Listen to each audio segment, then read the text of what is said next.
ഇനി ആരോഗ്യമുള്ള പല്ലുകൾക്കായി doctor ദിനക്സ് family dental clinic തന്നെ ചൂസ് ചെയ്യും. കൂടുതൽ വിവരങ്ങൾക്കായി കോൺടാക്ട് 6238355070.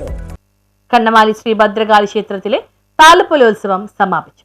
കണ്ണമാലി ശ്രീ ഭദ്രകാളി ദേവി ക്ഷേത്രത്തിൽ 3 ദിവസങ്ങളിലായി നടത്തിവന്ന താലപ്പൊലി മഹോത്സവം സമാപിച്ചു. ക്ഷേത്രം തന്ത്രി സന്തോഷ് അരൂർ, ക്ഷേത്രം മേൽശാന്തി കണ്ണൻ ശോഭനം, ചന്ദ്രൂർ തുടങ്ങിയവരുടെ ഗണപതി ഹോമത്തോടെയാണ് താലപ്പൊലി ഉത്സവത്തിന് തുടക്കം കുറിച്ചത്. കുമാരി സിദ്ധാർത്ഥൻ ദേവി പാരായണം നടത്തി. കളപ്പുരക്കൽ പ്രതിഭാബാസി ദേവി നടക്കൽ പ്രസാദ ഊട്ട് നടത്തി. ഉത്സവത്തോടനുബന്ധിച്ച് ആചാരാനുഷ്ഠാനങ്ങളായ കളമെഴുത്തുപാട്ട്, തിരുവാതിരകളി, താലം എഴുന്നള്ളിപ്പ്, ദണ്ഡനിവേദ്യം, കലം വെയ്പ്പ് തുടങ്ങി വഴിപാടുകളും നടന്നു. പ്രകൃതി രമണീയതയുടെ മനോഹാരിതയിൽ കടലോരം തൊട്ടുരുമിക്കിടക്കുന്ന അതിപുരാതന ക്ഷേത്രങ്ങളിൽ ഒന്നായ ക്ഷേത്രത്തിന് 400 വർഷത്തിലേറെ പഴക്കമുണ്ടെന്ന് ദേവസ്വം സെക്രട്ടറി ടി അനിൽകുമാർ പറഞ്ഞു.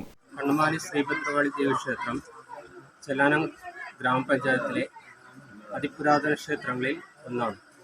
ഏതാണ്ട് 400 വർഷത്തോളം പഴക്കമുള്ള ഈ ക്ഷേത്രം കാരണവന്മാരാൽ ഇവിടെ നിർമ്മിച്ചിട്ടുള്ളതും അങ്ങനെ തലമുറ കൈക്കൊണ്ട് ഇന്ന് ഈ ക്ഷേത്രം ഒരു മഹാക്ഷേത്രത്തിന് തുല്യമായി നിൽക്കുന്നു. കാരണം അത് ഈ ദേവിയുടെ ഏറ്റവും വലിയ ശക്തിയാണ്. ഈ ദേവിയുടെ ഏറ്റവും വലിയ നിവേദ്യങ്ങളിൽ ഒന്നാണ് ഇവിടുത്തെ കടമ്പായസം. അതുപോലെ തന്നെ കാര്യസിദ്ധി പൂജ, നെയ്വിളക്ക് തുടങ്ങിയ വഴിപാടുകൾ നടത്തി ഭക്തന്മാർ അവരുടെ എല്ലാ കാര്യങ്ങളും ഇവിടെ വന്ന് നേടിയെടുക്കാറുണ്ട്. അതുവഴി ഇവിടെ അനേകായിരം ഭക്തജനങ്ങൾ ദേവിയുടെ ആശ്രിതരായി ഇവിടെ എത്താറുണ്ട്.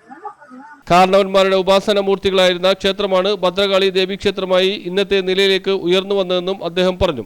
ദേവിയുടെ ശക്തിയാണ് ഇതിന് കാരണമെന്നും അദ്ദേഹം കൂട്ടിച്ചേർത്തു. Devaswom president T V Rajesh, treasurer K U Babu, K N Louchan, K Sudheer, K N Muraleedharan, P V Shajil, Sree Bhadrakali Mahila Samajam പ്രവർത്തകർ എന്നിവർ താലപ്പൊലി ഉത്സവത്തിന് നേതൃത്വം നൽകി. News bureau, Kannamaly.